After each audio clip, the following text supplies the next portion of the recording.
What's up everybody, Soul here with a MENACE video for your viewing pleasure, and today we're going to be discussing 10 tips and tricks that will help you through your gameplay, whether you're brand new to the game or you've been playing for a little bit, even all the way back in demo days.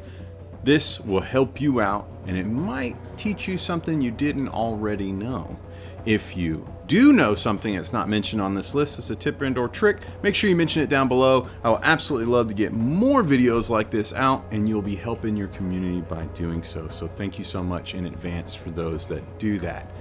With it said, let's get right into it. First and foremost, hit and runs. Starting out in MENACE, you are resource deprived. You are struggling for everything, and that does not exclude ammunition, guns, you name it, specialty items. And one great benefit is to choose a pilot as one of your beginning squad leaders and choosing hit and run as their promotion. This will allow you to effectively, for free, kill your targets. Just drive right up to them and drive right through them and say goodbye. It is a fantastic way to kick your gameplay off. I almost can't go without it anymore. It is absolutely busted. Of course, you cannot do this forever. There comes a point where it catches up with you, so play smart and make wise decisions. But this is a fantastic way to clear units out at the very beginning of the game, and then of course throughout your gameplay post early game. Tip number 2, you've got that pilot, you're using them on those hit and runs. Well, in those missions, tip number 2 is park the bus. Park the bus means sometimes you want to use that vehicle to cut off a clear channel into a target zone, whether it is a defensive zone, a zone that you have to protect, you name it. If you park that vehicle in that entrance to that area, the AI knows that it's there and will purposely go the opposite direction. This is a fantastic trick that I have utilized numerous times. The AI won't even try to take their transport carriers through that target. They'll opt instead to go all the way around, flank, and try to go in through other entrances. It's fantastic, really fun, and it helps to zone and control those opponents in your gameplay. Tip number 3, concealment. Concealment is a powerful mechanic in the game where your units are recognized or not recognized and visible to the enemy and vice versa. And so if your unit is concealed, you'll have this nice little icon right above their image or their icon where it shows this eyeball, and it basically lets you know that they are concealed, they are not seen. You can act at your own discretion when concealed, and that does include attacking your opponents, all without them knowing where from and what's happening. Of course, as players, we can recognize generally where fire's coming from, but your opponents, the AI, will not generally know where the attacks are coming from. Sometimes they'll act in regards to the fires, but I found it's highly inconsistent. A lot of times when I'm shooting my enemies while concealed, they just simply endure, pivot, and move away from the fire rather than addressing and attacking the fire. This is incredibly powerful because sniper rifles and other long-range rifles allow you to get attacks off at great range, especially if your view range is up, and it allows you to do great damage, all while receiving no damage back and no retaliation. It is so awesome. Some squad leaders that are able to utilize this to great effect are able to really clear large portions of maps with little to no effort. It's fantastic. I've even been able to use concealment to my advantage as far as baiting the enemies. I'll simply move a little bit at a time until I see that I have lost my concealment, which that little eyeball disappears, and then I'll back up one step where I get that concealment back again, simply prepare all my units, and then stick my beefiest or tankiest unit, whatever that may be, often a vehicle, in the non-concealment zone where my opponents saw my units, and then we'll bait the full-on attack where they won't see all my other units, and then we ambush. It is a ton of fun, very powerful, great mechanic, highly suggest you use it. Tip number 4, toggling your enemy's sight range.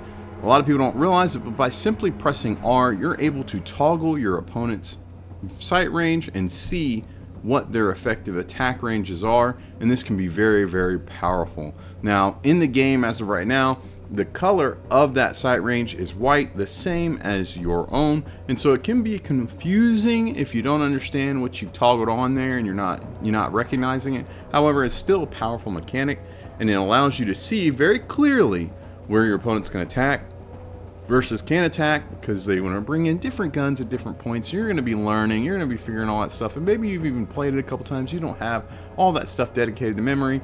Pressing R toggles that to where you can see very clearly what their attack ranges are, and it's incredibly nice and useful. So enjoy. Tip number 5. In defeating your opponents, there's generally a process in which you want to undertake, and that is following the 4 F's: find, fix, flank, and finish. That's right. So first, of course, you want to find your opponents and understand where they are. Otherwise, you're not going to be effectively able to kill them, of course. Fix means you want to fix your gaze on them, focusing your strategy on them, as in get them in a fixed location. You want to start opening fire, suppressing them to where they can't move, and they are fixed into that spot, and you are fixed into them, and as in pinning them down. And then flank, and that is when you rotate around, get to the sides or behind that enemy, around that cover, and then of course the last F, finish. And it's just kill them mercilessly, wiping them out. Often they're unable to do anything, and yeah, this is a fantastic way to take on your opponents in the game, and this stays true from the very beginnings of the game, and of course onward into the very ends of the game. And you'll figure out more as you go on that, of course. Tip number 6. Defensive stance or crouching makes a huge difference. Now, it's clear that when you're suppressed, your units are suppressed, they naturally drop down to a knee and go into a defensive stance. And we're grateful for that, because defensive stances are strong. However, they also benefit you as far as your accuracy. Now, when your unit is not suppressed, but they have taken that knee and are crouching, they get bonuses to their attack and accuracy. Well, not their attack, but their accuracy, and this is fantastic. This is going to allow them to hit harder, be more accurate and devastating with their attacks, and it is absolutely fantastic to utilize this mechanic. Tip number 7. More squaddies equals more shots in your volleys. A lot of people don't realize that, but you can adjust how many squaddies you have in your squad by pressing up and down on this little plus mark right here as you have deploying those units. And the more squaddies you have, the more shots you have going out in your unit's attack and volleys. It doesn't make your unit's attack more expensive, but it definitely allows you to be more effective with those shots. With that said, when you equip your leader with a specialty weapon, you remove them from those volleys. That's right. So if you have a leader with a specialty item, specialty weapon, they will no longer be using the quote-unquote infantry weapon or rifle, whatever it may be, and they will instead only be using that specialty weapon. Meaning you've effectively taken one squaddie out of the firing squad. Very interesting information right there. Very much worth noting, because when you run out of squaddies and let's say it's just your squad leader left, you won't be able to fire your infantry weapon with your squad leader who is equipped with specialty weapons. So be aware of your squaddies and how they work. And once again, more squaddies, more damage. Very, very useful information right there. Tip number 8. Smoke is overpowered. That is right. In this game, when you create smoke, it is just period dot done. You have created a screen of no visibility, and it will absolutely shut down your opponent's attacks, and vice versa is true to your own. But you have lots of ways you can control this into devastating effects. You can completely conceal your allies, throwing your opponents off, and outright stop whole attacks. Numerous times I've had large vehicles that were concealed that I couldn't see because of the fog of war roll up on me in one turn, and if you know, you know. They can very well go the very next round immediately, really catching you off on, on surprise. And you can quickly deploy smoke and just completely dismantle that attack.